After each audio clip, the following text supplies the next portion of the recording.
friends, Joy Kagami, your non-toxic cleaning expert, coming at you with another pro cleaning tip.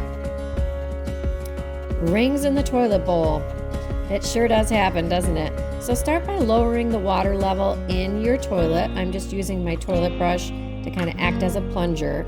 Get your utility brush wet and apply a little bit of cleaning paste.